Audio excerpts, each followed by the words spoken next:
laugh because I used to be one of those people. And so, of course, now I'm in the place where I'm like, no, let me educate you about this. You don't know what you're talking about. I was in the same place you were too. And actually, my old friend who introduced me to the information that got me more interested in the incredible health benefits behind cannabis, she was in the same place. She was totally against it for most of her life. And then she had a mega awakening pertaining to cannabis. And so here we are now. When smoking cannabis, one is oxygenating the cannabinoids and other chemicals in the plant. When vaporizing, all the volatile oils will be volatilized by the time it reaches 340 Celsius, and one will have removed 70% of the irritants than when you smoke it. Because when you smoke it, you're burning it, basically, you know. And when eating, one is exposed to a different variety of cannabinoids, and it has metabolized 85% of the cannabinoids. You get a body high instead of a mind high. So this is something I can't compare because I personally think there is a bit of a mind high when I have a cookie or a bar or whatever. But I have nothing to compare it to because I haven't smoked it or vaporized it, and I'm not interested in doing it that way. Even though the smoke from cannabis helps to heal so many things in the body. And under the tongue spray, these things happen too. And this is legal in Canada too, by the way, which is amazing. They have an under the tongue spray, and it's effective in about 15 minutes. Sorry, I'll continue. Sativex or Sativex is an alcohol extract of cannabis with extractions from two plants. One for the CBD for its anti-euphoria effect, one for the THC for therapeutic. And this is legal in Canada. It appears that the British and Spanish governments may make Sativex legal, which is basically liquid marijuana. A phase 3, which just means you've used human beings, clinical study in December 2005 to determine whether the spray is useful to helping people with cancer. Someone tried to do that, but it didn't start for another 2 years and it still isn't finished. So this is yet another way of how the government drags its ass when it comes to something as incredible as cannabis, because Big Pharma would go under if everybody realized the incredibleness of, of this amazing herb. And you know, something we're not going to get into today because it is another side of the topic. You know, what we're looking at too with cannabis is that, you know, here's a small list of things that hemp could help with. Ships. Hemp used to be used on all the ships. The canvas for the ships, like the sails. Sailors' clothes. Textiles, fabrics, rope, twine, cordage, art canvas, lighting oil, food oils and protein, building materials and housing, smoking, leisure, creativity, economic stability, profit, free trade. You know, and there was even one of the queens, was it Queen Victoria or Queen Elizabeth? One of the queens is really famous for having used medicinal marijuana for her menstrual cramps. And if you've never tried cannabis, yeah, it definitely works. So it isn't just the medical side that is connected to this. It's also the fact that we are tearing down all our trees. I don't know the exact percentage, but I believe it's something like 78% of the boreal forests have been decimated, and most of those are in, I believe, Alberta. Yeah. Unbelievable. When instead of using trees, we could be using hemp for our paper. We could be using hemp for wallpaper. You know, we could be using hemp for all of our clothes. It's really messed up because if you do watch The Union, the business behind getting high, there's one festival that the host goes to. I can't remember the name of the festival, but there's a man there that he talks to. And the guy is saying, what's really messed up is that I can wear hemp clothes. I can buy hemp seeds at the grocery store. You know, I can do this, that, I can export it, I can import it, but I'm not allowed to grow it on American soil.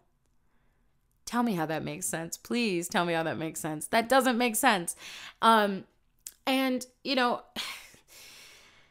there's so much to this. We have Big Pharma would lose money. We have, the timber, the lumber industry would lose money. It's something like it takes a certain, it's something like 6 times the amount of money to make a cotton t-shirt than it does to make a hemp t-shirt. So the cotton industry would lose money. There are so many facets to this that it's unbelievable.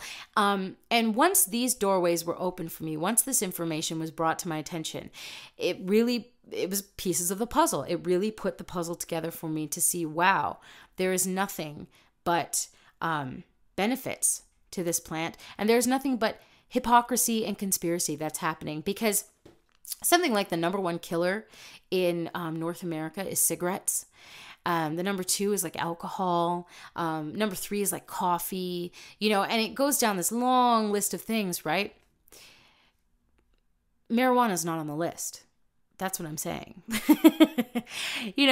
And people like to make it sound like, oh, marijuana will kill you. It'll make you sick. And this is something I used to believe, because I was born in that whole, war on drugs and that whole, just say no kind of, unbelievable. I remember there was even a, oh, well, that's kind of different. There was a Captain Planet episode about one of the girls taking pills and called Bliss. I don't know if you guys remember that.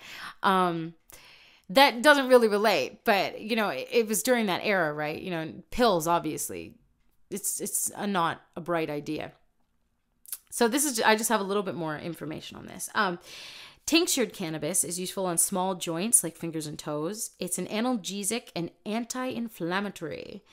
Opiates can cause confusion, constipation. You can't play with your children and your grandchildren. You can't drive, etc. And the exact opposite can be said for cannabis. The main side effect comes from smoking marijuana, and it's cough. There was a film, I know this is all over the place, but it's important for me to get this out because we're getting pretty long this episode. There was a film that was put out, and I believe it was put out by a man who had connections to the lumber industry or like something of that nature, called Reefer Madness. And the whole point of the movie was to show people smoking marijuana and going mental, which doesn't happen. So it's pretty ridiculous. And here are a couple of really great quotes that were at the end of this movie too. One by Thomas Jefferson. Actually, I'll read this one first, by George Washington. Make the most you can of the Indian hemp seed and sow it everywhere. Because at a certain point before the Marijuana Tax Act was enacted, either between 38 and 42, everybody was growing it. People were pushed to grow it. Farmers were told to grow it by the governments. And there are even places in the states that are named after hemp. There, like, one example is Hempstead, and I can't remember where that was. I think it's like North Dakota or something like that. You'd have to look it up. I'm sorry. There's so much information. That's why I get a little lost, because there is a crazy amount of information on this. Thomas Jefferson, a great Thomas Jefferson quote: "If people let the government decide what foods they eat and what medicines they take, their bodies will soon be in as sorry a state as are the souls of those who live under tyranny." Let me say that again. If people let the government decide what foods they eat and what medicines they take, their bodies will soon be in as sorry a state as are the souls of those who live under tyranny. Absolutely. That's why I wanted to say that quote second, because absolutely, there's no question. And we're seeing it now in the UK, where so many natural vitamins have been banned and are now severely regulated. Some of them have been banned completely under Codex Alimentarius. And look that up if you'd like to sob for a couple hours. But it is really depressing, but it's really good to have this information. Codex Alimentarius, and I believe it's Alimentarius. Codex is just Codex. If you have a computer, I'm sure you've seen the word codex before. When some video won't play on QuickTime and it tells you have the wrong codex. Or no, maybe that's codec. Whatever. It's close. But yeah, Codex Alimentarius, look up about that. And it was in the beginning of May that they banned a lot of natural things from the shelves, and they put a heavy regulation upon other natural things. So from what I understand, it is harder, a lot harder for people in the UK to get their natural herbs. It's going to, like, if this continues this way, St. John's wort is going to go the same way as cannabis. You're going to have to secretly grow St. John's wort in your basement under lights, you know? That's messed up. And parsley and basil, you're going to... These have medicinal properties too. When does it end? Where's the frickin' line? That's the question. When does this end? And the number one way I think that we can help for all of this garbage to end, this ludicrous bullshit, is to become aware of the medicines that are around us. And we will get into wildcrafted foods very soon, because that is another topic I'm very passionate about. And in the meantime, check out Daniel Vitalis. I know every show I end up giving you some kind of link or some kind of person to check into. He's downright brilliant. Surely an indigenous man living in a modern time, and hot, also very sexy. Gotta throw that out there. He's very yummy. You know, we are living in a time where we are certainly on the precipice of things changing. And I am an optimist, and I see the incredible ascension, the incredible consciousness raising that's happening around us.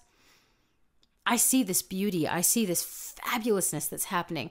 I see it within the people. I see it within the organizations even, you know, and if you look into certain groups who help to bring the truth to us, like, for example, Project Camelot. I always plug them because they're amazing.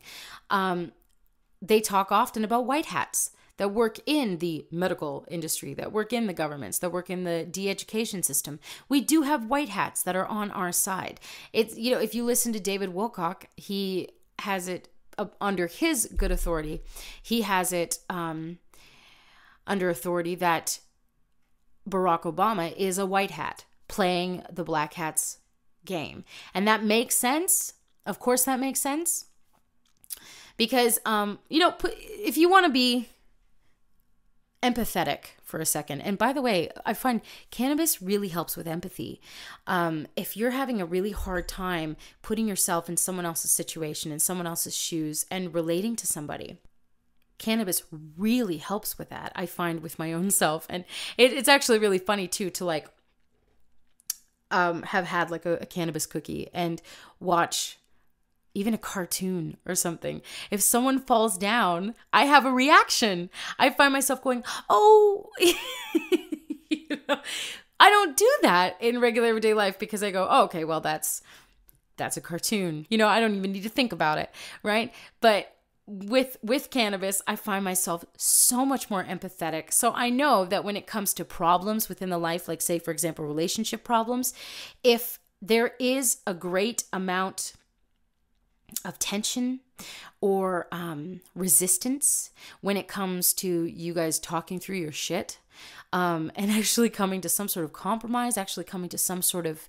agreement and understanding and finding the common denominator, bridging the gap, I find that cannabis bridges it. Because in my own personal experience, I found myself much more empathetic. I have found myself much more, and a day-to-day basis, I am quite empathetic, but